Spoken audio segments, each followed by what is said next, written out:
오늘 오후 찬양 예배는 음악 문화부 헌신 예배로 하나님께 드리도록 하겠습니다. 다 함께 일어나셔서 찬송가 36장 부르도록 하겠습니다.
내가 주의 권능과 영광을 보기 위하여 이와 같이 성소의 주를 바라보았나이다. 주의 인자심이 생명보다 나으므로 내 입술이 주를 찬양할 것이며 이름으로 나의 평생에 주를 송축하며 주의 이름으로 말미암아 나의 손을 들리라. 아멘.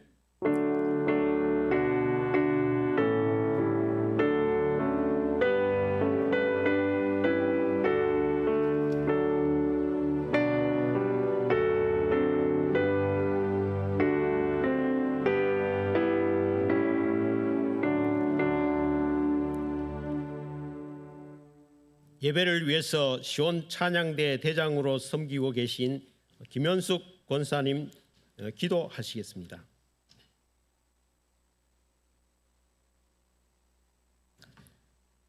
하나님 아버지, 독생자 예수님을 아끼지 아니하시고 우리를 죄와 사망의 벌로부터 구원하여 주심을 감사드립니다. 무엇보다도 대한민국에서 태어나서 마음껏 주님을 예배할 수 있는 은혜에 감사드립니다. 비록 나라가 탄핵 전국의 소용돌이 가운데 있지만 이 나라의 진정한 왕이신 예수 그리스도께서 함께 하심을 믿습니다. 우리가 가진 자유를 빼앗고자 하는 악한 사상의 영으로부터 이 나라의 안위를 지켜 주시옵소서. 예수 그리스도 보혈의 능력으로 분열과 혼돈이 사라지고 평화와 번영의 복을 받아들이는 대한민국이 되게 하옵소서. 그리하여 복음으로 세상을 정복하게 하옵소서.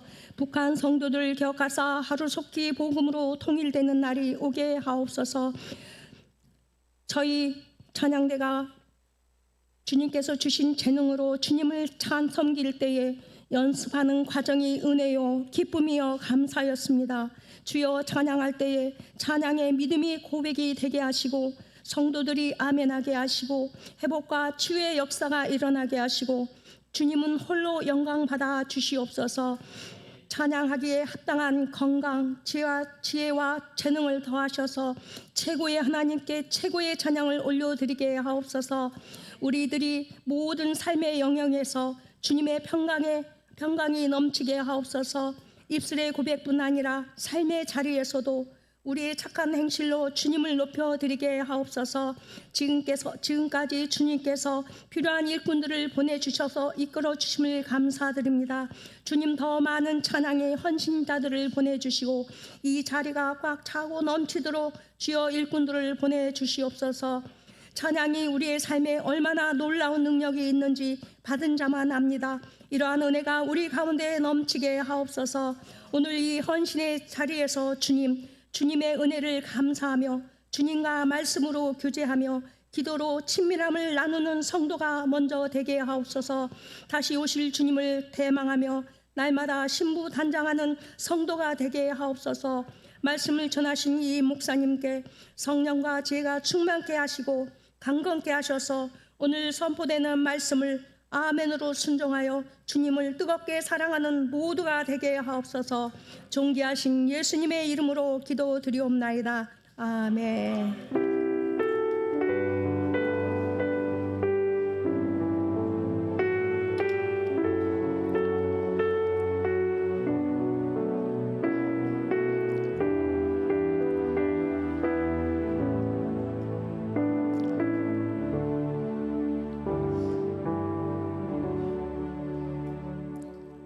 이 시간 우리에게 주시는 하나님의 말씀은 이사야 43장 21절 한 절 말씀입니다.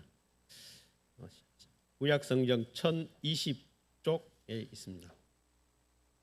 43장 21절 한 절 말씀입니다.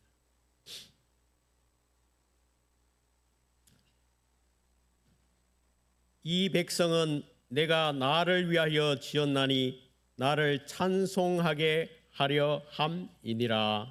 아멘. 이 시간에는 시온 찬양대가 찬양으로 하나님께 영광 올려드리겠습니다.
귀한 찬양 감사합니다. 오늘 특별히 음악문화부 헌신 예배이기 때문에 박수를 치다 말았는데 먼저 하나님께 영광의 박수, 그리고 우리 찬양대를 위해서 격려의 박수.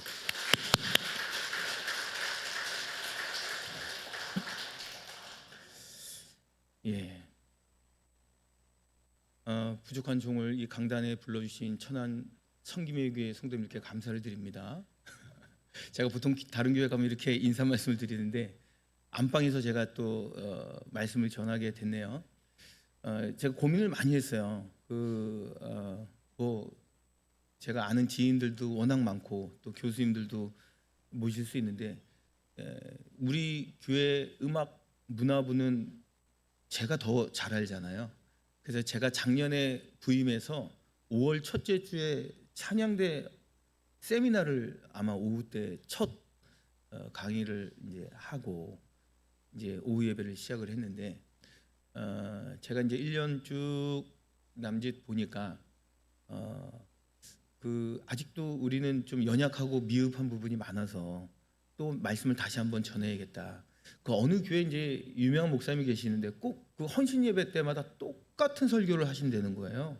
그래서 한 번은 이제 장로님들이 당회 때 목사님, 왜 이렇게 헌신 예배 때 똑같은 설교를 하세요? 그러니까 그 목사님 하시는 말씀이 안 고쳐지니까 똑같은 말을 하는 겁니다. 그렇게 얘기하시는 것 같아요. 그래서 그렇다고 우리 뭐 찬양대나 뭐 찬양단이나 뭐 이렇게 찬양 사역을 하시는 우리 교회 성도님들이 안 고쳐졌다기보다는 더 발전적인 모습을 기대하면서 말씀을 좀 전하겠습니다. 특별히 이제 음악문화부 헌신 예배이기 때문에 찬양대, 찬양단, 또 권사중창단, 그 외에 이제 음악으로 찬양으로 하나님께 영광 올려드리는 그 직분을 가지신 분들이 헌신을 다짐하는 시간이긴 하지만 또 우리 성도님들도 내가 어떤 마음가짐으로 찬양을 해야 될지를 또 오늘 말씀을 통해서 함께 은혜 받으면 되겠습니다. 여러분 먼저 질문을 한번 해볼게요. 찬송의 목적이 뭘까요? 찬송의 목적. 왜 찬송을 하는 걸까요? 먼저 이제 악보를 딱 보면 가장 눈에 띄는 게 뭐예요? 가장 먼저 내 눈에 확 띄는 게 왜 하지 말고 정확하게 제목, 중요한 말씀입니다. 제목이 가장 눈에 확 띄죠. 물론 이제 이게 리듬이 어떻게 되며 몇 분의 몇 박자며 뭐 이런 것도 눈에 띌 수 있지만 가장 먼저 눈에 확 띄는 게 제목입니다. 원래 오늘 제목이 저 장미꽃 위에 이거죠. 원래 원제는 만유의 주인이에요. 그 원래 제목이 제가 개인적으로 굉장히 좋아하는 찬양곡인데 저 깜짝 놀랐습니다. 그래서 굉장히 아름다운 곡인데 그 만유의 주 하나님인데 이 딱 제목을 딱 보는데 이 제목이 실제적으로 찬양하는 데 있어서의 생명이에요. 왜냐하면 이 가사가 워낙 중요한 이유가 뭐냐면 가사에 따라서 이게 교회 음악인지 세속 음악인지 구분할 수 있기 때문에 그래요. 그래서 가사가 그렇게 중요합니다. 이 가사가 오늘 이제 말씀의 제목이 이 백성은 내가 나를 위하여 지었나니 나를 찬송하게 하려 함이니라. 오늘 본문 말씀이 이 말씀이 하나님이 우리를 창조하신 이유이고 목적이라는 거예요. 우리는 하나님을 찬양할 수 있도록 만들어진 우리 지체라는 거예요. 그러면 찬양은 찬양대나 찬양단이나 나름대로 능력 있는 사람, 달란트가 있는 사람이 찬양하면 되고 나는 찬양을 못해 이렇게 생각하는데 그게 아닙니다. 여기 성도님들도 어느 곳에 있든지 어디서든지 찬양할 수 있어요. 근데 그 찬양을 할 때 하나님이 기뻐 받으신다는 거예요. 근데 중요한 거는 어떻게 찬양하느냐 이 말씀을 드리는 겁니다. 먼저 우리는 그것부터 알아야 돼요. 구약 시대, 그러니까 우리가 교회 음악사를 좀 우리가 이해할 필요가 있는데 AD 200년부터 1817년 마틴 루터가 종교개혁한 시기죠. 그때까지 교회 음악사를 보면 교회 음악의 암흑기라고 해요. 암흑기. 무슨 의미인지 알죠? 이 암흑기는 이 성전에서 찬양을 못하는 거예요. 성도들이, 회중들이. 그냥 성직자만 찬양을 하고 성직자만 하나님께 찬양으로 영광 돌리고 성도들은 아무 찬양할 수가 없어요. AD 200년부터 1517년까지 그렇게 만들었어요. 그걸 처음에 누가 그렇게 했냐? AD 200년경에 알렉산드레 클레멘티라는 사람이 있어요. 지금 찬송가는 아닌데 옛날에 통일 찬송가 아시죠? 558장까지 있었던 그 통일 찬송가의 103장 작시자예요. 알렉산드레 클레멘티라는 사람. 근데 103장이 지금 없어졌어요. 지금 새 찬송가에는 들어와 있질 않아요. 그 알렉산드레 클레멘티라는 사람이 그 시대에 그 정도 위치에 있는 분인데, 이분이 교회에서 더 이상 음악을 할 수 없도록 회중들은 그렇게 조치를 취한 거예요. 이유가 뭘까요?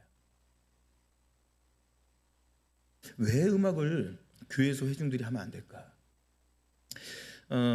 정확하게 표현하면 교회 음악이 타락했어요. 다시 말해서 더 쉽게 표현하면 세속 음악이 교회에 와서 그대로 연주가 된 거예요. 더 심하게 표현해 볼까요? 술집 음악이 교회에 와서 연주되고 그런 거예요. 그래서 사람들이 연주를 이제 오르간이나 이런 걸 할 때 자기 잘난 멋에 하는 거예요. 뽐내듯이, 자랑하듯이. 그래서 이건 하나님을 위한 찬양이 아니다. 그래서 교회에서 더 이상 회중들은 찬양을 못하도록 조치를 취해버렸어요. 그게 1300여 년 동안, 1817년 동안 그 교회에서 음악이 연주가 안 돼요. 그래서 마틴 루터가 이제 회중들도 찬양을 해야 된다. 종교개혁을 일으키면서 지금까지 이제 우리가 함께 찬양할 수 있는 이런 상황이 된 겁니다. 자, 그럼 여기서 우리가 고민해 볼 문제가 있어요. 자, 그러면 AD 200년 그 이전, 그럼 BC로 넘어갈 수 있어요. 그럼 구약 시대에 우리 믿음의 선조들, 우리 믿음의 선친들은 하나님을 어떻게 찬양했을까? 궁금하지 않아요? 여러분들 역대상, 역대하를 우리가 좀 찬양에 관심 있으신 분들, 특별히 찬양대, 찬양단, 중창단 이렇게 찬양 직분을 갖고 있는 사람은 꼭 깊이 묵상하셔야 됩니다. 역대상, 역대하. 거기에 어떻게 하나님을 찬양했는지 아주 세밀하게 잘 나와 있어요. 먼저 찬양대 조직이 나와요. 역대상 15장 16절. 우리 자막을 보면서 우리 한 목소리로 합독해봐요. 시작.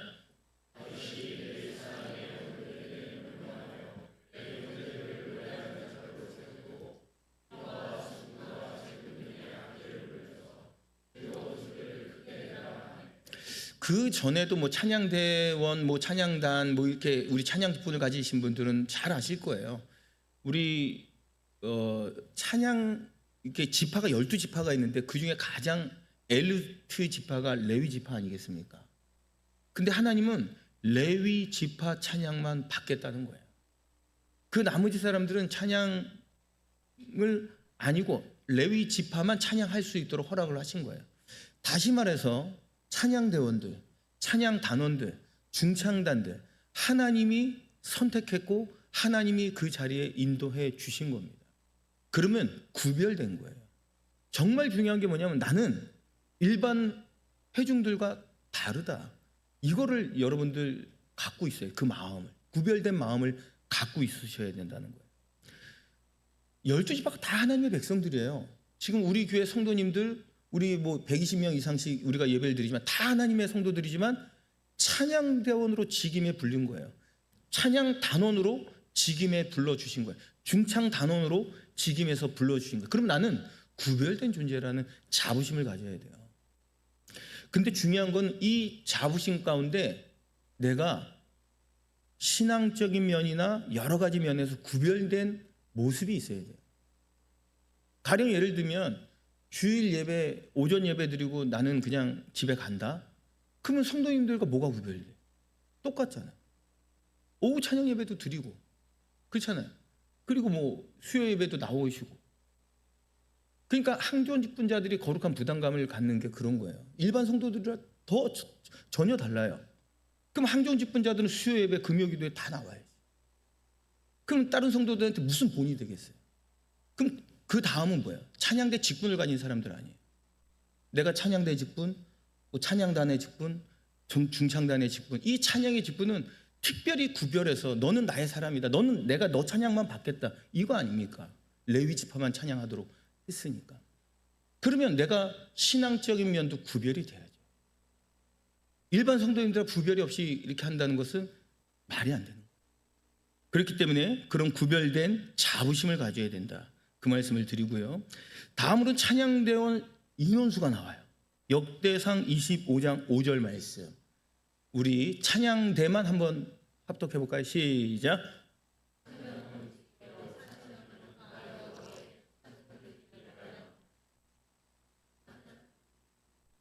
이 역대상 23장 5절에 보면 이렇게 찬양대원 수가 나오는데 몇 명이라는 거예요? 4,000명이래요. 어마어마한 숫자입니다.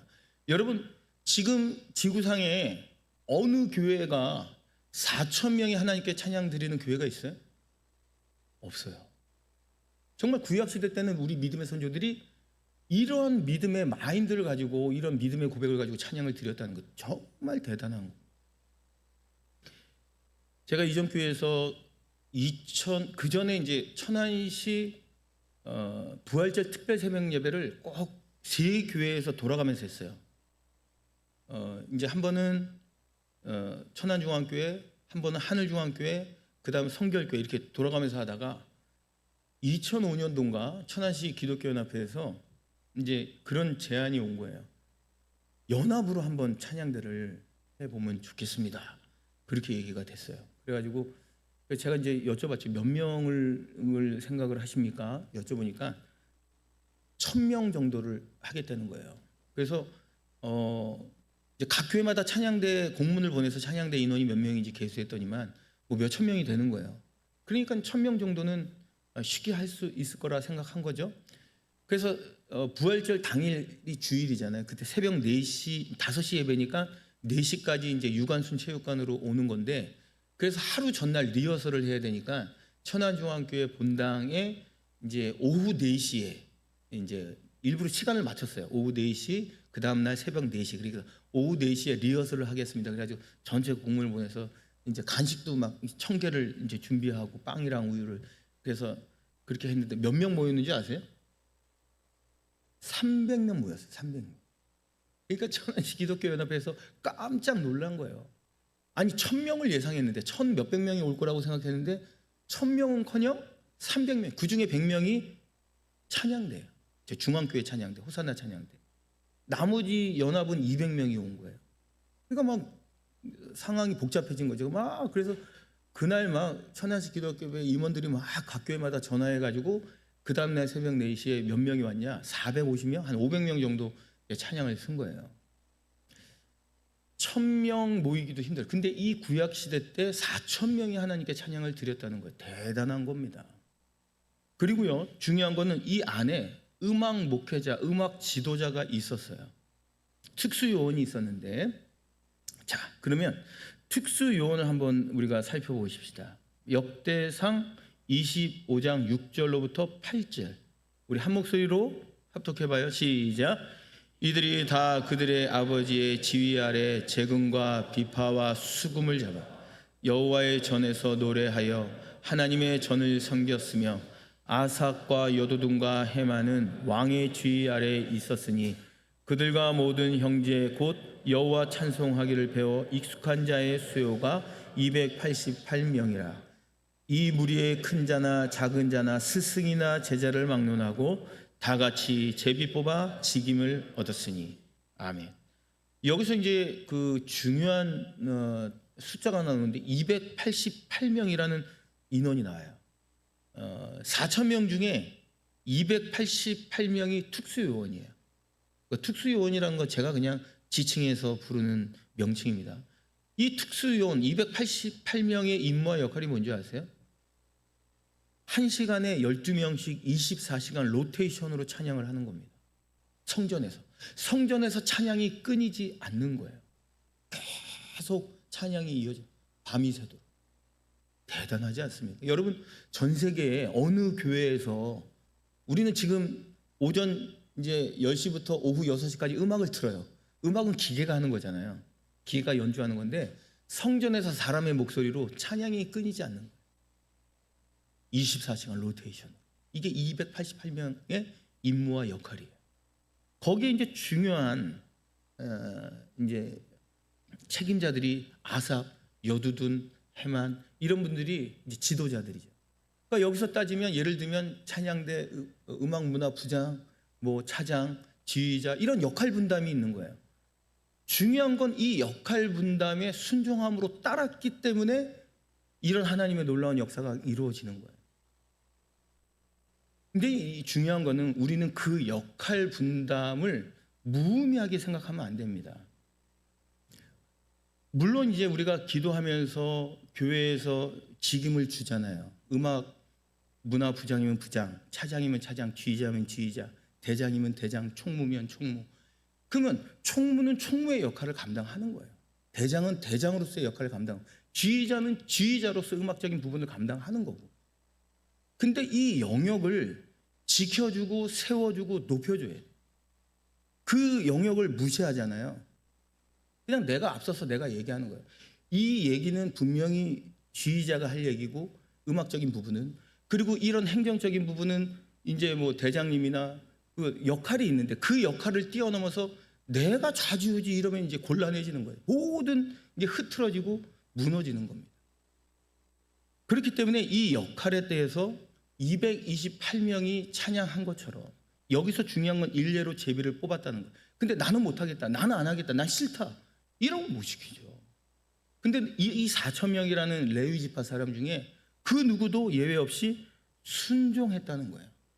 그러니까 내가 뽑혔으니, 내가 이 직임을 맡았으니 내가 성전에서 하나님께 찬양을 드리겠나이다. 이 결단이고 고백인 거예요. 자, 근데요, 이 288명 또 이 외에 그 4,000명 찬양대원들 중에서도, 찬양 사역자들 가운데서도 자격이 주어집니다. 레위 지파 중에서도 이 찬양의 직분을 감당해, 모든 사람 레위 지파가 다 찬양하는 게 아닙니다. 레위 지파가 첫 번째 기준이고 그 다음 자격 요건이 또 있어요. 그게 역대상 23장 3절. 한번 우리 합독해봐요. 시작.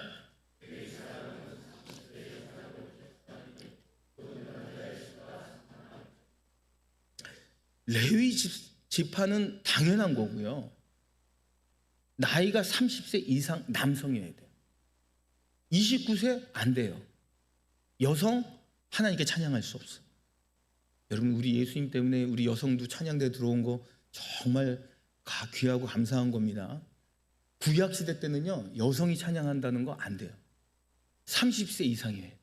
그리고요, 이 전후를 살펴보면요, 재판관이나 뚜렷한 직업이 있는 사람이어야 돼요. 하여튼 얼마나 까다로운지 몰라요. 그래서 이 까다로움 속에 하나님을 찬양한다는 게 아무나 찬양할 수 없다, 이런 마음이 있었다는 거예요. 이제 우리 교회도 좀 체계적이고 이제 질서가 세워지면 앞으로 그렇게 갈 겁니다. 아직은 뭐 그렇지만 이제는 찬양대 들어오고 들어올 수가 없어요. 이제는 예를 들어 소프라노 1명, 뭐 엘토 1명, 테너 1명, 베이스 1명, 찬양단 싱어 2명, 뭐 이렇게 해서 이제 서로 들어오려고 그럴 때 안 된다, 이제 기다려야 된다, 이제 이런 날이 올 거예요. 아무도 아멘 안 하시네. 그래서 이제 그렇게 이제 돼서, 그렇게 되면 이제 우리가 체계를 세워지고 이제 찬양대 아무나 할 수 없구나, 이걸 가져야 돼요. 가령 예를 들면 이런 거예요. 찬양대 예를 들어볼게요. 이제 찬양대가 제일 인원이 많으니까. 찬양대 연습 시간이 10시예요. 근데 몇 시예요 진짜? 9시 반. 9시 반. 근데 9시 반에 딱 모여서 이제 하는데, 예를 들어서 내가 아는 우리 교회에서 너무 친한 김 집사가 이제 찬양대 들어간 거예요. 근데 두 가지 조건이 있을 수 있어요. 두 가지 생각. 야, 김 집사가 찬양대 들어갔다, 세상에 나도 하겠어, 이곡가. 김 집사가 찬양대 들어갔는데, 와, 나는 김 집사처럼 찬양대 할 수 있을까? 무슨 뜻인지 이해하세요? 그런 열심을 가져야지 이 분위기를 만들어가는 거예요. 가령 예를 들면 이제 열심히 한다고는 본인이 하지만 뭐 나오고 싶을 때 나오고 빠질 때 빠지고 뭐 이러면 이제 어느 누구나 그냥 그런 분위기가 되는 거예요. 전체적인 분위기가. 누구 지각하기 시작하고 다 지각하면 다 그렇게 가는 거예요. 그래서 이 자격이라는 게 체계를 세워야 되고 질서를 세워야 되고, 중요한 건 교육을 통해서 또 이렇게 가서 내가 감히 하나님을 찬양할 수 있는 이 직분을 받았구나. 그래서 이 거룩한 부담감을 안고 찬양을 하셔야 돼요. 이게 굉장히 중요합니다. 여러분들 마음가짐에 그게 이제 믿음과 연결이 돼야 돼요. 조금 마음이 불편하더라도 들으셔야 됩니다. 그리고 찬양대 모습이 나와요. 역대하 5장 12절로 14절. 우리 좀 긴 내용인데 우리 한 목소리로 합독해봐요. 시작.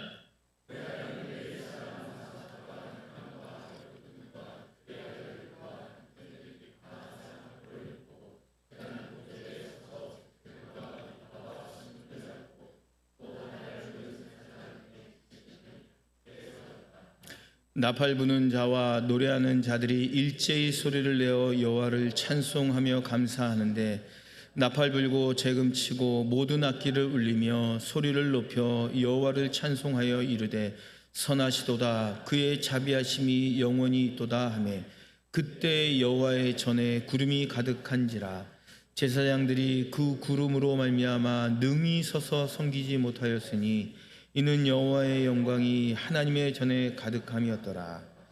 예, 이 예배 드리는 모습이 아주 이제 그 필름처럼 딱 보이지 않아요? 여기서 아까도 얘기했지만 아삽, 헤만, 여두두는 음악 지도자들입니다. 그리고 여기 봐봐요. 12절에 보면 그 아들들과 형제들이 다 뭐를 입고? 세마포를 입고. 세마포가 뭐예요? 가운. 지금 입는 가운이에요. 가운을 입고.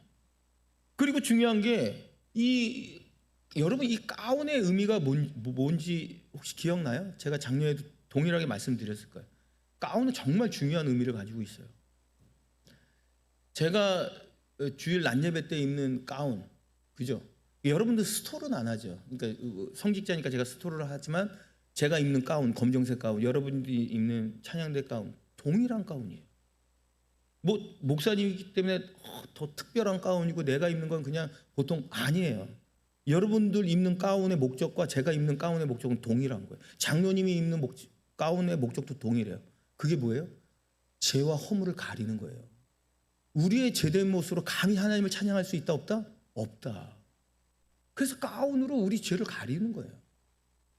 이게 정말 중요합니다. 그래서 가운을 입고 우리가 뭐 화장실을 가거나 가운을 입고 어디 뭐 저기 나가서 뭐 커피 마시거나 이게 안 되는 거예요. 그리고 가운은 가장 어떻게 얘기하면 거룩히 생각하셔야 돼요.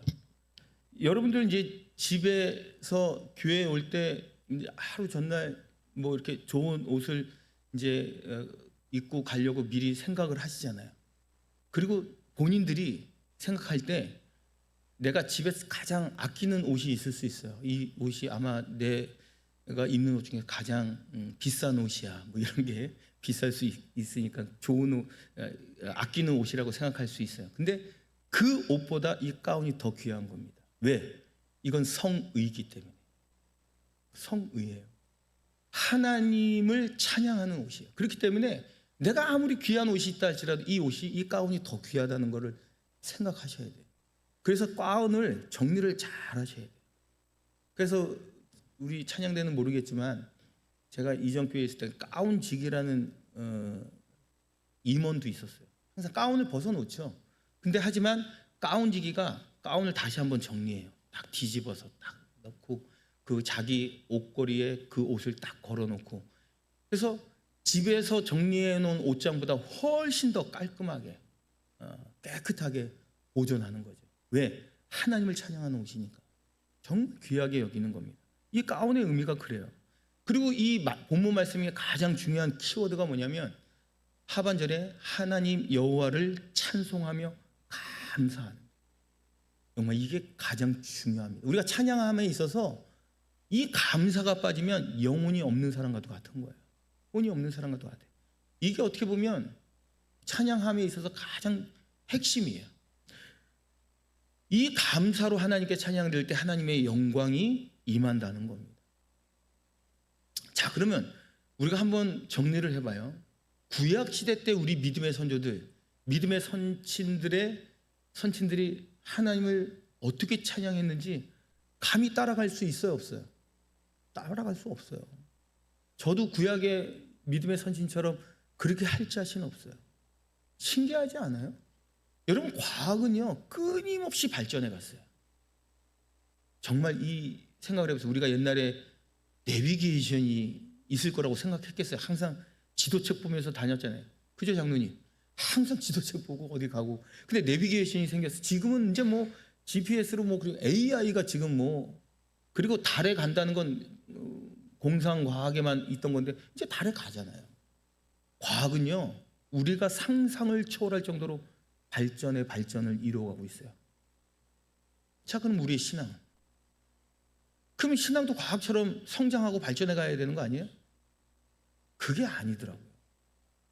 신앙은, 믿음은 믿음의 선진들을 따라갈 수가 없어요. 그게 너무나도 안타까운 거예요. 그게 너무나도 우리를 힘들게 해요. 이 믿음의 선진들은 하나님을 그렇게 찬양했는데 왜 지금은 그렇게 못할까?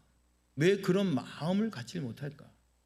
그래서 제가 지금까지 저는 참 감사한 게 음악이라는 달란트를 하나님이 허락하셔서 음악을 하면서 제가 20살 때부터 지휘를 했거든요. 그러면서 이제 쭉 지휘하면서 뭐 어린이 찬양대부터 시작해서 어린이 합창단, 또 이제 뭐 어른 찬양대, 그리고 점점 해서 그 많은 경험을 통해서 제가 나름대로 정리해 놓은 기준입니다. 많은 사람을 경험해 본 기준. 그래서 첫 번째, 바람직스럽지 못한 찬양대원, 찬양단, 찬양 사역자들이 있어요. 잘 들어보세요. 첫 번째는 아까도 말씀드렸듯이 예배에 자주 불참하는 대원. 제가 말씀드렸듯이 이 찬양의 직분을 가진 분들은 구별된 사람들. 철저히 내가 구별된 사람이라는 그런 마음을 갖고 있어야 돼요. 일반 회중들과 동일할 수 없다. 나는 이 직분을 감당하기 때문에 내가 신앙적인 면도, 내가 믿음적인 면도, 내가 앞으로 열심히 봉사하고 섬기는 것도 구별돼야 된다. 그래서 그게 본이 돼야 되는 거예요. 그리고 두 번째는요, 바람직스럽지 못한 찬양 사역자들은 상습적으로 지각하는 사람이에요. 9시 30분에 연습을 해요. 찬양단 뭐 몇 시에 연습을 해요. 그럼 참 신기한 게 어느 교회든지요, 지각하는 사람이 지각해요. 신기하지 않아요? 그래서 너무 이 사람들이 지각을 하니 10분을 만약에 5분 10분 지각해요. 그럼 10분 뒤로 옮기잖아요. 그럼 지각하는 사람들이 어떻게 할까요? 또 5분 10분 지각해요. 제가 그래서 얘기한 부분이 있어요. 뭐라 그랬냐면, 이렇게까지 비유를 들고 싶지 않지만 만약에 여러분들이 직장 생활에 갔는데 매일 5분 지각하고 10분 지각해요. 오늘도 10분 지각하고 내일도 10분 지각하고 내일 8분 지각하고 그 다음 5분, 그거 어떻게 돼요? 답은 나온 거 아니에요? 잘리죠. 그걸 용납할 회사가 어디 있어요? 근데 여러분 생각해보세요. 교회니까, 목사님 교회니까 그냥 은혜로 하는 거죠. 아니죠. 하나님의 일이니까 더 철저해야죠. 하나님의 일이니까 더 완벽해야죠. 왜 은혜라는 포장을 가지고 왜 술렁술렁 하냐고요. 전 그거 아니라고 봐요. 철저하셔야 됩니다. 제가 가르쳤던 제자 중에서 한 명이 예전에 한번 새벽 예배 때인가 한번 예화를 든 적이 있는데, 실제로 본인이 주일에 이분이 교회에서 엄청나게 섬겼어요. 그러니까 뭐 반주도 하고 막 어디 가서 교회 지휘도 하고 중창단도 맡고 막 정말 열심히 했대요. 열심히 했는데 이제 토요일 밤에 잤는데 이분이 본인이 이제 간증을 한 거예요. 수업 시간에. 나이가 좀 있는 분이었거든요. 그분이 이제 간증을 하는데 자기가 자는데 이게 죽는구나 그랬대요. 쫙 밑으로 깔아앉더래요. 그러면서 자기 영혼이 쫙 내 육체를 내가 봤다는 거예요. 영혼이 쑥 빠지면서 쫙 가면서 이제 강을 건너, 요단강이죠. 거기서 이제 천국으로 간 거예요. 근데 천국 문이 쫙 있는데 거기에 생명책이 딱, 근데 본인 이름이 뭐 예를 들어서 뭐 허근도라고 하면 허근도라고 책이 딱 놓여 있는 거예요. 근데 그 책을 딱 넘기는데 1초까지 쫙 다 나와 있대요. 1초까지 내가 뭘 했는지 뭘 했는지. 그래서 이때 내가 요령 피고 교회 빠지고 술렁술렁해서 뭐 이렇게 저기 가고 뭐 물론 섬기고 봉사한 것도 다 기록이 되어 있지만 그렇지 못한 것까지 다 기록이 되어 있는 게 한순간에 다 보이더라는 거예요. 너무 두려웠다는 거예요. 자기가 여길 감히 못 들어가겠다는 거죠. 그래서 막 거기서 울면서 이제 기도를 했는데 그때 깨어난 거예요. 다시금 하나님 기회를 한 번 더 달라고 막 울면서 기도했는데 그 잠에서 깨어난 거죠. 그러니까 본인은 잠잤다고 생각을 안 하고 천국 갔다 왔다고 생각을 하는 거예요. 그때부터 나는 1초도 요령을 피면 안 되겠다. 난 1초도 하나님께 마음에 거스르는 행동을 하면 안 되겠다. 이 다짐을 한 거예요. 그래서 자기 자비량으로 학교에서 이제 전철역에서 내리면 이제 학교까지 오면서 길을 오면서 자기가 전도지를 만들었어요. 개인적으로. 이 전도지를 사람한테 주면서 가는 거예요. 이 시간도 아깝다는 거예요. 저는 그때 이제 음악 전도사였고 신학하기 전이었는데 그래서 제가 도전받았다고 정말 대단하다고 제가 격려하고 도전받았어요. 근데 물론 이제 그분이 꿈이었지만 우리가 바라봤을 때는 꿈이었다고 생각하지만 저는 일리가 있다고 봐요. 하나님은 우리의 삶의 1초까지도 다 카운트 하시는 분이에요. 스스로 생각을 하시면 돼요. 내 스스로 내가 어떻게 신앙생활을 하고 있나 현재 내가 뭐가 우선순위인가 그 모습까지도 하나님이 다 기억하고 계시다는 겁니다. 그래서 우리는 지각하면 안 돼요.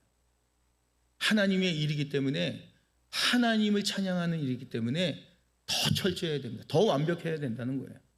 세 번째, 행사에 늘 불평불만하는 사람. 이게 뭐냐면 내가 머리는 다 알고 있고 즉 다시 말해서 교만하다는 거예요. 주님께서 분명히 말씀하셨어요. 교만한 자를 멀리하고 겸손한 자에게 은혜를 더한다. 그 말씀하셨거든요. 제일 하나님이 싫어하는 사람이 교만한 거예요. 그러니까 뭐 찬양대 헌신 예배, 뭐 음악문화부 헌신 예배, 뭐 아니면 뭐 우리가 이렇게 강연이나 뭐 이런 걸 하면 머릿속으로 다 안 되는 거. 아유 했던 얘기 또 했는데 뭐 이렇게 되는 거예요. 여러분도 이제 저랑 이제 말씀을 이제 새벽 예배 드리시고 뭐 지금 예배 모든 예배 다 참여하시는 분들은 아마도 들었던 얘기 또 들었을 수도 있어요. 예와 같은 거, 그렇죠? 저도 저쪽 교회에서 22년 6개월 있잖아요. 그러면 지금 천국에 가신 이수 목사님 예와 딱 들으면 딱 저희가 알고 있는 내용인데 뭐 이렇게 나와요. 근데 이제 두 부류가 있어요. 이제 내가 예를 드는 거예요. 말씀에서 강단에서 선포되는 말씀 딱 받아들일 때 저거 아는 내용이야. 저거 예전에 들었던 내용이야. 들으나 마나야.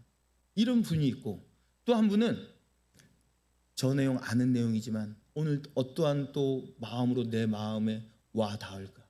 어떻게 내가 은혜를 받을까? 이런 마인드를 갖고 있는 사람이 있어요. 그 사람이 겸손한 사람이에요. 겸손한 자에게 은혜를 더한다는 말이 그 말입니다. 우리가요 머릿속으로 내가 다 알고 있다, 다 내가 뭐 꿰뚫고 있다, 거기에는 어떠한 발전도 있을 수 없어요. 성장도 이룰 수 없어요.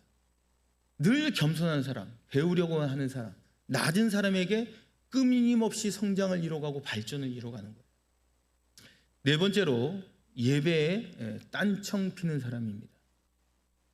여러분 여기 이제 우리 찬양대 예를 들면 이 찬양대석에서 가장 시끄러운 소리가 무슨 소리일까요? 악보 넘기는 소리? 그전에도 말씀드렸겠지만 가장 시끄러운 소리는 눈동자 돌아가는 소리예요. 이제 가령 예를 들어봐요. 이제 45도 각도로 이제 강대상을 주시하면서 말씀을 받잖아요. 근데 한 분이 고개를 싹 저쪽으로 돌리면서 김 집사 왔나? 딱 고개를 돌리잖아요. 그 여기 있는 회중들이 어떻게 해요? 그 사람을 본다니까. 그럼 예배에 방해꾼이 되는 거예요. 그래서 찬양대원들은 예배 드리는 모습까지도 우리가 존절하게 신경을 써야 된다는, 이게 참 어려움이 있다는 거예요. 이런 모습까지도 있다는 게 중요합니다. 그리고 가장 심각한 거는 바람직스럽지 못한 찬양대원 중에 가장 최고 하이라이트는 예배 시간에 조는 사람이에요. 이제는 뭐 괜찮지만 여름 되잖아요. 그 정말 힘든 시간이거든요. 그리고 이 찬양대석에서 앉아보신 분들은 알 거예요. 이 교인들이요 1.5배 커 보여요. 여러분들 모습이. 왜냐하면 이게 위로 올라가 있거든.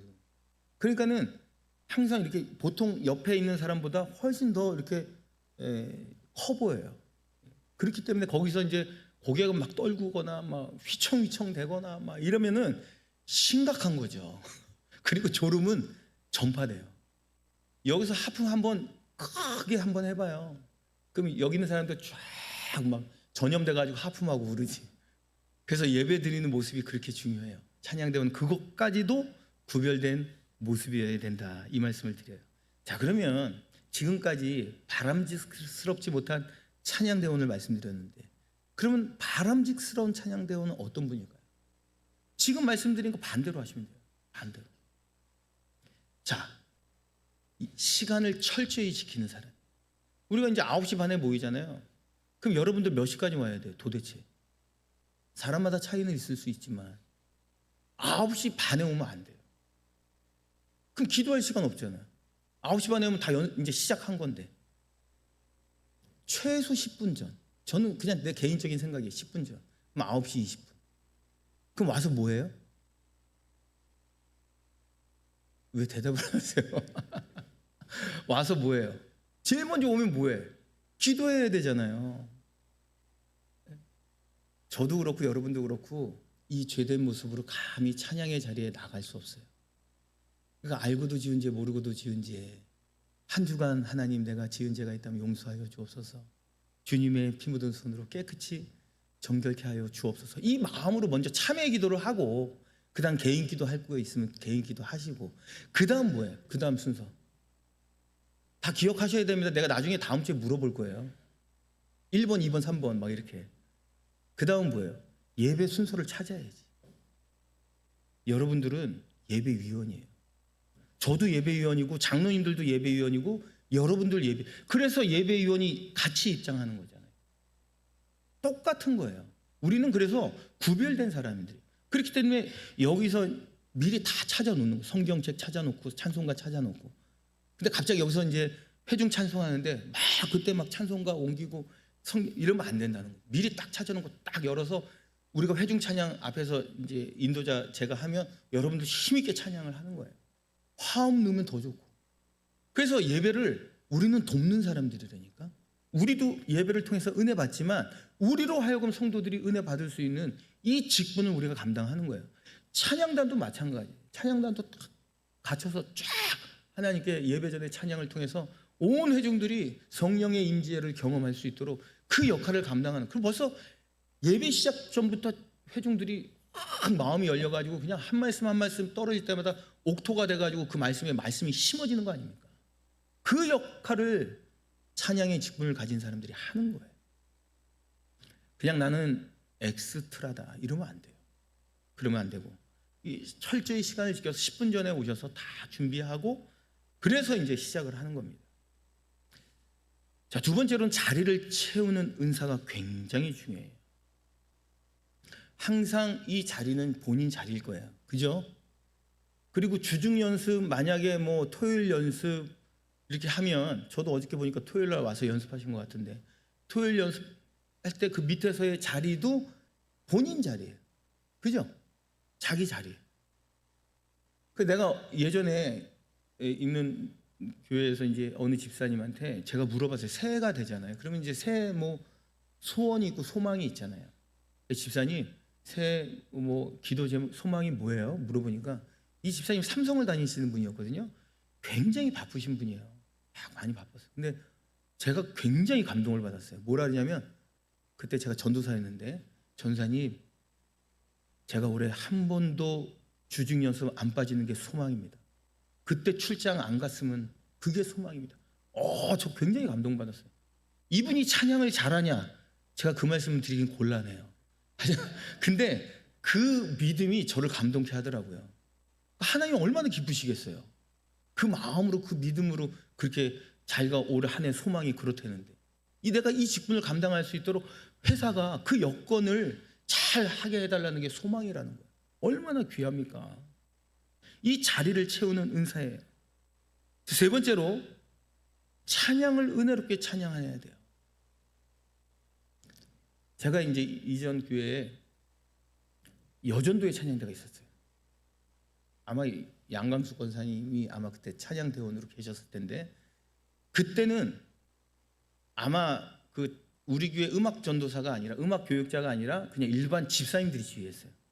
근데 제가 최초로 이제 이순 목사님이 수요 예배 여전도의 찬양대 한번 지휘해봐라. 그래가지고 제가 이제 딱 간 거예요. 그러니까는 다들 이제 불편한 거예요. 그냥 일반 성도님들 집사님들이 지휘할 때는 좋은데 갑자기 제가 오게 되니까 여러모로 불편하잖아요. 근데 그때 여전도의 찬양대가 거의 권사님들이셨거든요. 근데 권사님들이요 굉장히 이게 질서가 있어요. 그 교회는. 그래서 연차에 있는 딱 보면 이제 제일 연차가 제일 높은 권사님 누구 이렇게 있거든요. 근데 그 질서대로 잘 움직여요. 근데 그 권사님이 갑자기 저한테 오는 거예요. 그래서 뭐라 그랬는지 아세요? 전도사님, 우리 여전도의 찬양, 그 여전도의 찬양대는요 절반이 한 옥타브 낮춰서 불렀어요. 권사님들이 무슨 말씀인지 아시죠? 그냥 멜로디를 부르는데 한 옥타브 낮춰서 불러. 근데 그게 화음처럼 들려요. 막 한 옥타브 낮춰. 그러니까 이제 수준이 굉장히 이제 떨어지고 이제 막 그렇죠. 그래서 이제 저한테 와서 그러는 거예요. 전도사님, 우리 여전도의 찬양대는 은혜로 찬양하면 됩니다. 여러분 그게 무슨 의미인지 아세요?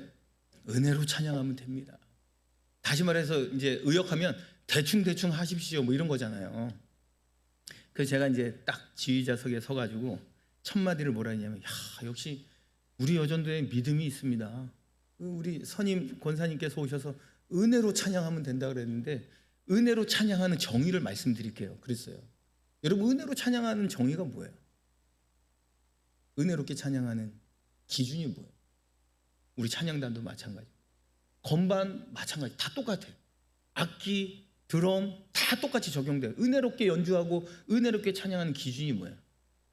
이 찬양의 가사가 나의 믿음으로 고백하는 찬양이 은혜로운 찬양. 자, 근데 보세요. 내가 음정이 자신 없어. 은혜롭게 할 수 있어요, 없어요? 없어요. 내가 음정이 자신 없는데 이러는데 무슨 은혜롭게 해? 내가 거의 마음을 담고 믿음을 못 담는다니까. 그리고 지휘자가 요구하는 아티큘레이션이 있을 거 아니에요. 크라센도, 디크레센도, 뭐 포르테, 피아노 이게 돼야 되는데 그게 자신 없어. 그럼 은혜롭게 돼야 안 돼요. 가사가 안 들어온다니까. 여러분 은혜롭게 찬양하는 기준은요 완벽하게 외워야 돼요. 이 곡을 내가 외우면 그때는 가사를 내 마음으로 믿음으로 고백하면서 찬양할 수 있어요. 얼마나 뜨거워지는지 몰라요. 연주해 보셨잖아요. 연주하는 사람 그냥 이 연주를 다 외운 거야. 그러면 그냥 내 마음을 실어서 그냥 연주하는 거예요. 드럼도 그렇게 치는 거고. 그러면 그냥 은혜가 되는 거예요. 그래서 내가 그 얘기를 했거든요. 다 고개 숙이고 계시더라고요. 그 연주회 찬양대가 이게 은혜롭게 찬양하는 겁니다. 제가 오래전에 들은 얘기인데 한번 기억나실 분들도 계시겠어요. 서울에 정신여고라고 있어요. 미션 스쿨이고 유명한 정신여고. 그리고 남자 그 옆에 학교가 대강고등학교가 또 유명한 미션 스쿨이에요. 그 정신여고에 지금도 있어요. 팀 라이프 중창단이 있어요. 고등학교 1학년, 2학년, 3학년 기수별로 있는데 꽤나 오래전입니다. 그 팀 라이프 중창단이 미국 순회 연주를 가게 된 거예요. 자, 근데 뭐 학교에 여유가 어디 있어요? 그러니까는 자원자들을 선발해서 1, 2, 3학년을 한 팀으로 꾸려서 미국 이제 순회 연주를 갔어요. 근데 미국에서 워낙 땅덩어리가 크잖아요. 근데 비행기로 이렇게 타고 미국 순회 연주를 가요. 그게 안 되니까 전세 승합차를 빌려서 여러 교회를 순회 연주를 가요. 근데 한 번 갈 때마다 8시간. 워낙 땅이 크니까 뭐 7시간 뭐 이렇게 장시간을 가야 되는 상황이었어요. 근데 어느 교회 그 팀 라이프 중창단이 왔는데 그 목사님이 이 팀 라이프 중창단을 소개해요. 뭐라고 소개하는지 아십니까? 내 생애 가장 아름다운 찬양대입니다. 하나님이 가장 인정하고 기뻐하시고 하나님을 가장 영화롭게 하는 중창단이라 저는 믿습니다. 이 고백을 하는 거예요. 이 목사님께서. 이유가 뭘까요? 그 목사님이 이 중창단을 봤어요. 그 전에. 그러니까 뭐 찬양도 뜨겁게 하고 율동도 하면서 아름답게 찬양하는데 그 모습보다 더 대단한 모습이 뭐냐면 아까도 말씀드렸지만 그 20몇 명이란 중창단이 장시간 동안 움직여야 되는데 3명이 자리가 없어요. 이 3명 때문에 또 하나의 차를 빌릴 수가 없잖아요. 3명이 불편하게 가는 거예요. 그렇게 고생하면서 다니는데 이 중창이 딱 끝나잖아요. 그러면 막 모여요. 모여가지고 맨 끝에 이제 모여가지고 이 중창단 단장 목사님이 계세요. 그 목사님이 이제 딱 오고 폐 찬양을 해요. 다 같이 하늘에 이제 손을 올리면서 동그랗게 둘러가지고 하나님께 감사와 찬양, 영광을 폐 찬양을 부르고 이 목사님이 단목 목사님이 기도를 해요. 오늘도 하나님 은혜 가운데 우리 찬양할 수 있도록 인도하여 감사합니다. 그러면서 예수님의 이름으로 기도합니다. 아멘. 끝나자마자 이 중창단 20몇 명이 막 짐을 싸는 거예요. 막 불이 나게 막 달려가는 거예요. 승합차를 향해서, 전세버스를 향해서. 이유가 뭔지 아시죠? 막 달려. 근데 선착순이 항상 바뀔 수 있잖아요. 먼저 뛰어간 사람이 되니까. 근데 항상 선착순 1번, 2번, 3번이 바닥에 앉는 거예요. 의자에 앉는 게 아니라는 거예요. 바닥에 앉는 거예요. 내가 불편하게 가려고, 내가 힘들게 가려고 내 선배, 동료, 후배를 배려하는 마음으로 내가 바닥에 앉는 거예요. 8시간, 9시간을 그렇게 가야 되는데 내가 불편한 자리에 내가 쓰겠다는 거예요. 그러니까 아름다운 찬양이 나올 수밖에 없어요. 우리는 그렇잖아요. 우리 찬양대 말고 다른 교회 찬양대. 틀리면 이 사람 째려보잖아요. 우리 시원은 안 그렇죠? 그러면 안 된다는 거예요. 내가 불편한 자리, 내가 힘든 자리에 내가 솔선수범해서 앞장서는 거예요. 그러니까 서로 배려하고 높여주고 세워주고. 합창이라는 게 뭐예요? 내 소리가 드러나는 게 아니라 내 소리가 옆 사람 소리와 함께 조화를 이루는 게 합창 아니야. 아름다운 하모니잖아요. 이게 아름다운 하모니를 이루는 거예요. 제가 그전에도 한번 말씀드렸는지 모르겠지만 동물의 왕국 보면서 저 은혜 받았어요. 지금은 이제 볼 기회가 없지만 예전에 동물의 왕국 정말 좋아했거든요. 거기 고래가 나오는데 고래가 포유류잖아요. 알을 낳는 게 아니라 새끼를 낳아요. 근데 고래가요, 이 상고의 고통이 이틀이래요. 48시간. 남자들은 죽었다 깨어나도 상고의 고통을 모르죠. 여자분들은 확 절실하게 이틀 동안 그 고생을 하다가 팍 출산을 한대요. 새끼를 딱 낳는 거예요. 그럼 고래의 특성이 어떻게 되냐? 출산하자마자 쫙 탈진해가지고 가라앉는. 그러면 고래는 숨을 쉬어야 돼, 안 쉬어야 돼요? 숨 쉬어야 되거든요. 근데 이웃 고래들이 출산한 고래 딱 하면 막 나타나가지고 등으로 계속 로테이션으로 미는 거예요. 숨 쉬도록 고래가. 와, 저 그 모습 보고 되게 은혜 받았어요. 우리는 어때요? 이 사람을 누르고 내가 올라가야 된다고 막 그러잖아요. 근데 고래는 서로 높여주고 배려하고 세워주고. 이 고래 같은 마음만 있으면 우리가 아름다운 하모니를 이룰 수 있다는 거예요. 서로 세워주고 높여주고 내가 어려운 자리에 한가에 가고. 이게 은혜롭게 찬양하는 방법인 줄로 믿습니다. 자, 네 번째, 찬양 사역자들은 11조 의식이 철저해야 돼요. 제가 말씀드리는 물질의 11조는 당연한 거고요. 신앙의 모범이 되고 또 믿음의 모범이 되는 분들은 당연한 건데, 제가 말씀드리는 거는 물질의 11조를 의미하는 게 아니에요. 시간의 11조를 의미하는 거예요. 여러분들이 찬양대로, 찬양 단원으로, 또 중창단으로 함께 하겠다. 물론 내 결심에 따라서, 또 어떤 사람 권유에 따라서 이 자리에 있겠지만 그 자리를 허락하신 분은 누구예요? 하나님이에요. 그럼 여러분들이 이 찬양 드리는 이 시간을 일주일 동안 계산해 봐요. 10의 1이 돼야 안 돼요? 10의 1 안 돼요. 여러분들이 직장 생활하고 사회 생활하고 누구 만나고 교제하고 그 시간에 10의 1도 안 되니까요. 근데 중창단 뭐 모인다, 찬양대 모인다, 찬양단 모인다. 그 시간을 빼먹으면 시간의 11조를 도둑질한 거예요. 내가 그 시간만큼 하나님께 찬양 드리겠습니다. 내가 몸으로 드리는 거잖아. 그렇잖아요. 내가 뭐 물질로 드리는 게 아니잖아요. 이 찬양의 직분은 내 몸이 악기인데 또 내가 연주해야 되는 거고. 근데 이 시간만큼은 철저히 하나님 앞에 드리겠습니다. 이 다짐 아니에요. 그러면 주중 연습이건 어떤 시간이건 내가 결심한 그 시간을 꼭 지켜야 된다는 거예요. 이게 시간의 11조예요. 이 시간의 11조를 철저히 지켜야 된다는 거예요. 끝으로 가장 중요한 게 찬양 드리는 방법입니다. 우리 모든 회중들 다 동일한데요. 정성을 다해서 드려야 돼요. 가장 중요한 겁니다. 여러분 이제 이 정성에는 여러 가지 표현이 담겨져 있을 수 있어요. 내 마음인데 가령 예를 들면 하루 전날 우리가 옷을 이제 만약에 입는다. 그러면 거룩한 주일에 어떤 옷을 입고 갈까? 그게 정성이에요. 비싼 옷 입고 오라 이게 아닙니다. 하루 전날 준비한 옷을 입고 가라는 거예요. 우리 부모님, 저도 이제 우리 부모님 통해서 봤지만 여러분들 요즘 신권, 그렇지만 옛날에 신권 얻기가 구하기가 어려웠잖아요. 옛날에 우리 은퇴 권사님들은 잘 아실 거예요. 옛날에 어떻게 했어요? 다림질했어요. 그 빳빳하게 다림질해서 옛날에 신권이 어디 다 구겨졌으니까 500원짜리 지폐도 있었잖아요 그때. 그래서 그런 걸 다려가지고 성경책에 딱 꽂아서 우리 교회는 뭐 예배 시간에 이렇게 돌진 않지만 주일 낮 예배 말하는 거예요. 근데 예전엔 그렇게 했었거든요. 저는 이제 합동측 출신이라 그렇게 지금도 합동측은 좀 그렇게 한다 그래요. 그렇게 이제 하면 거기 정성껏 내 마음을 담아서 드리는 거예요. 이게 정성입니다. 하나님은요 정성을 보시는 하나님입니다. 음악적인 기교, 음악적인 뭐 이런 게 우선이 아닙니다. 정성이 있어야 돼요. 가령 예를 들면 뭐 지금 워낙 지금 대통령이 뭐 지금 그런 상황이지만 만약에 뭐 국빈으로 여러분들을 청와대에서 초청을 했어요.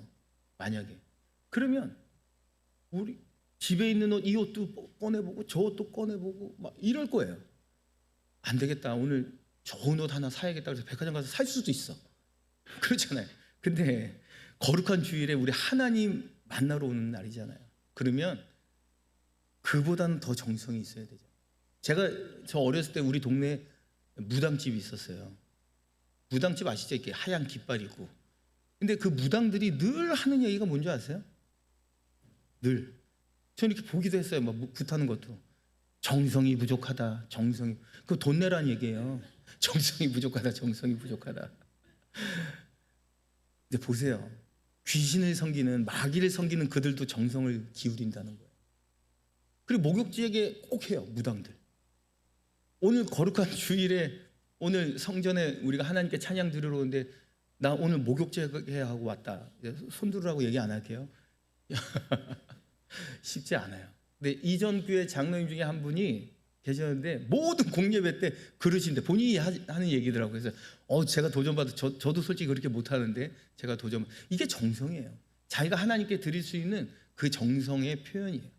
하나님 기뻐 받으시는 거죠. 중요한 게. 그리고 두 번째로 또 중요한 게 뭐냐면 기쁘게 찬양하는. 기쁘게. 근데 우리의 평상시의 모습은 어떤 모습이냐? 한번 PPT 봐봐요. 그 다음 거. 그 다음 화면. 이 모습이에요. 항상 우리. 근데 이 모습이 적용될 때가 있어요. 사순절 때 있죠. 예수님의 고난. 저 그림 제가 그린 거예요. 잘 그렸죠. 머리숱이 좀 없지만 예수님의 고난, 예수님의 뭐 십자가의 보혈 이런 거 찬양할 때는 이 모습이 어울릴 수 있어요. 근데 그렇지 나머지는 다 하나님께 찬양, 영광, 기쁨 이 찬양으로 해야 돼. 그 다음 하면 이렇게 하셔야 된다는 거예요. 지금 우리 시원 찬양대 이런 모습이긴 하지만 이런 모습이 있어야 돼요. 제가 이제 전에 있던 교회에서 이제 산나 찬양대, 삼부 찬양대 이숙 집사님이라고 아시죠? 이숙 집사님이 계셨어요. 그 단대 간호학과 교수인데 그분이 저런 모습 항상. 근데 저도 깜짝 놀란 게 어느 이제 집사님이 지휘자님 그때 전도사님 두 번째 줄 오른쪽에서 세 번째 있는 분 이름 모르죠. 저는 그분만 보면 너무 은혜로워요. 그분이 이숙 집사예요. 항상 웃으면서 찬양, 저렇게. 그래서 제가 이전 교회에서 이게 찬양대실에 이런 표도 붙여놨었어요. 표정이 바뀌면 음악이 달라진다. 표정이 바뀌어야 돼요. 저렇게 모습. 근데 그 이숙 집사님이 찬양을 잘하느냐, 그것도 말씀드리기 좀 곤란해요. 근데 중요한 건 은혜를 끼쳤잖아. 본인도 은혜가 되지만 성도들로 하여금 은혜를 끼친 거 아니에요. 예배위원으로서 아주 잘하고 계신 거죠. 그리고 세 번째 그림, 또 힘있게 찬양을 입도 그렇게 열심히 벌리고 그렇게 하셔야 돼요. 이 모습이 우리도 은혜 받지만 성도님들도 은혜를 끼쳐야 된다는 거죠. 그리고 세 번째 마지막 끝으로 가장 중요한 게 감사함으로 찬양하는 거예요. 감사함. 이게 제일 중요해요. 제가 이전에도 한번 말씀을 드렸지만 찬양은 영혼의 언어라 그래요. 내 영적인 언어. 찬양은. 여기에 스피릿이 내 영이 담겨져 있는 찬양이에요. 그래서 하나님의 임재를 또 경험하고 하나님께 찬양 드리면서 내 가슴이 벅차고 다 경험해 보셨잖아요. 그래서 굉장히 여러분들이 은혜 받으면 성도님도 은혜 받게 돼 있어요. 그냥 나는 내 가슴과 내 입은 전혀 달리 찬양하면 정말 맹맹한 노래밖에 안 돼요. 이거는 찬양이 아니라 노래예요. 제가 수원에서 지휘할 때인데, 수원에서 이제 수원 중부교회 지휘할 때 거기서 어느 청년이 있어요. 근데 그 청년이 그때는 이제 음악 전도사도 아니고 그냥 지휘자님이었죠. 우리 집사님 지휘자. 그래서 이제 예배 끝나고 이제 식당으로 내려가는데 그 청년이 막 들떠가지고 그날 곡이 막 싱코페이션 곡이었거든요. 당김 빰빰빰빰빰빰빰빰 뭐 이런 곡이었어요. 기억은 안 나는데 근데 막 지나가 그 청년이 그러는 거예요. 아, 지휘자님 오늘 엄청 은혜롭지 않았어요? 뭐 이러는 거예요. 근데 원래 워낙 성실하고 열심히 했던 친구면 제가 뭐 이랬는데 은혜로웠죠. 그리고 그러면서 내가 이제 툭 질문을 던져. 오늘 제목이 뭐예요? 뭐였어요? 뭔지 아세요? 그러니까는 이 청년이 제목이 뭐더라? 뭐 이러는 거예요. 그러니까 자기 흥에 겨워서 노래한 거예요. 그거는 은혜롭게 찬양한 게 아니라 그 가사를 내 마음에 담고 내가 감사함으로 기쁨으로 찬양해야 되는데 전혀 가사를 생각하지 않고 내 흥에 겨워서 그냥 노래를 부른 거예요. 감사는요 정말 중요해요. 그러니까 내가 이제 예화를 드렸던 그 예화를 기억하면 우리가 감사가 절로 나올 수밖에 없어요. 제가 이제 신대원 선배 얘기를 했잖아요. 다시 한번 말씀을 드려볼게요. 그 신대원 선배가 자기 딸이 하나가 있는데 딸이 이제 신대원 이제 저녁 때 이제 우리는 다 기숙사 생활을 하니까 거기 와서 본인이 간증을 한 거예요. 저도 울고 다른 동료들이 다 울었어요. 그 딸이 4살 때인데 그 4살 때 자기 눈이 갑자기 아침에 딱 일어났는데 눈곱이 그 형님이 굉장히 잘생겼어요. 얼굴이 정말 잘생겨 연예인처럼 생겼고 그리고 시청 사회복지과 직원이었어요. 시 공무원이었어요. 근데 이제 아침에 딱 일어났는데 눈곱이 너무 심하게 껴 있어서 눈을 이렇게 비비면 이제 선명해져야 되는데 선명하지 않은 거예요. 그래서 자꾸 눈을 비우는데 계속 그러니까 이제 물로 씻었단 말이죠. 그런데도 그래요. 그래서 그날 이제 직장 이제 조퇴하고 병원 가서 안과 가서 검사를 해보니까 대학병원에 가보셔야 된다.